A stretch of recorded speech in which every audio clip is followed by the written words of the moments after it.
Hey everyone, welcome back to Onsite with McKnight. Today we are going to talk about refinishing and repurposing timbers from a retaining wall. These timbers are 6" by 8". They are average about 8 feet long. They were part of a retaining wall along the side of a driveway. We went out, picked them up from the house where they were at, brought them back. We have already power washed them. We're going to show you how they currently look, the best way to address removing the paint that was on one side of them, and how to get them all ready to repurpose as driveway edging at another house. Hang tight. Timbers we have remaining to do. These have already been sanded and are all prepped for varnish, but we'll take you step by step here. So you can see the top here has some spots. We're going to go over the whole thing to start with 30 grit sandpaper. Again, these have already been power washed to remove as much of the debris as possible. We've removed all of the nails and any large pieces of wood that were loose. We've removed those as well. So now, as you can see here, we're going to zoom in a little bit. You can see it's just rough. We're going to smooth all this out. We're going to take a bunch of this surface off, remove a lot of this Roughsawn look. Now some people like the Roughsawn look. This particular customer wants a little bit of it left, but mostly smooth. And then we're going to be putting oil-based varnish over it. So you can see one side of these, the side that faced away from the driveway, was all painted white. So we're going to show you how to remove that, and we're going to go through the steps. We use 3 different grits of sandpaper on this. We're going to start out with a 36 grit. That's going to allow us to take a lot of material off at one pass. So we're going to use a 36 grit to shape the board, get a lot of the imperfections out that we want out. Then we're going to move to a 50 grit paper that will take a lot of the 36 grit marks out, smooth it off a bit, and then we will finish it with an 80 grit.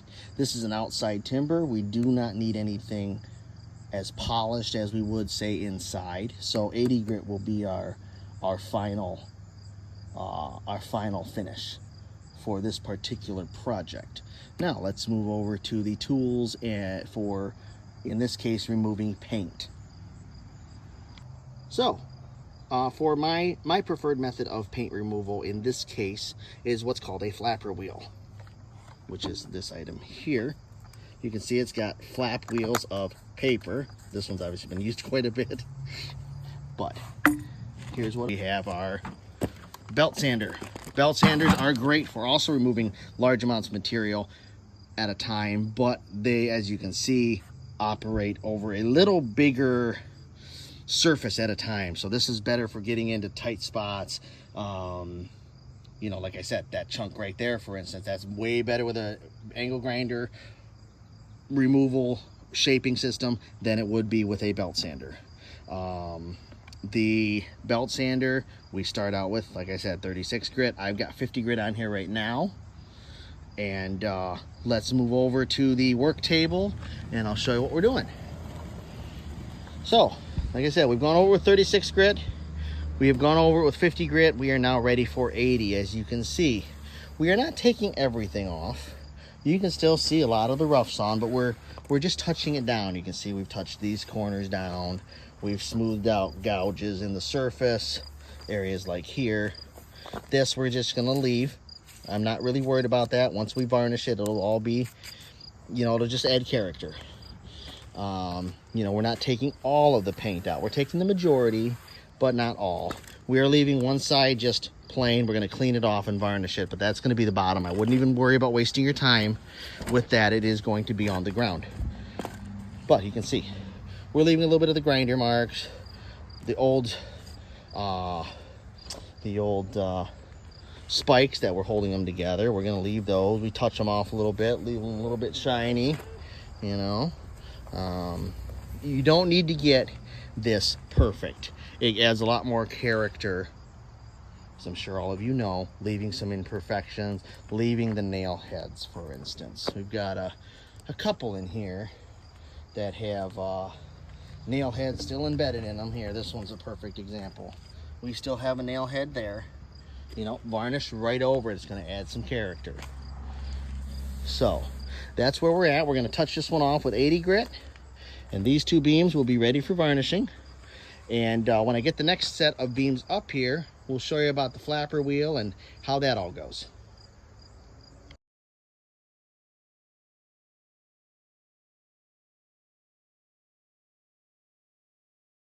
Here we have our finished set that we had started out with at the beginning of the videos. You can see nothing extravagant sanding wise. We've taken off most of the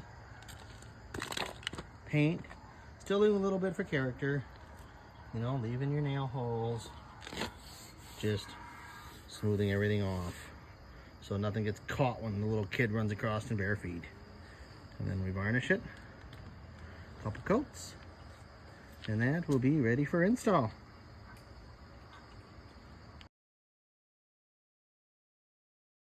Now we'll show you how that flapper wheel works on paint wheels.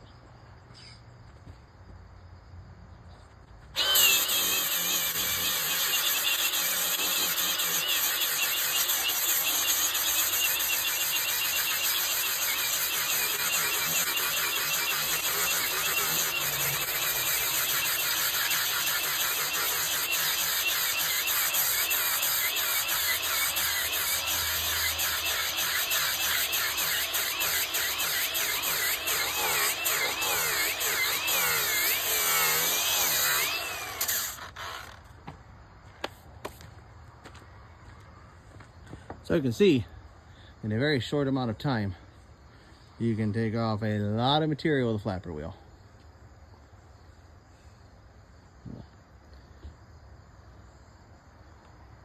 Coming in here so you can see better. You can see we're not taking it all off, but we're leaving a little bit for character, but taking 99% of it off. That is flapper wheel removal with a used flapper wheel. 1 or 2 passes with a brand new flapper wheel will be a heck of a lot of difference.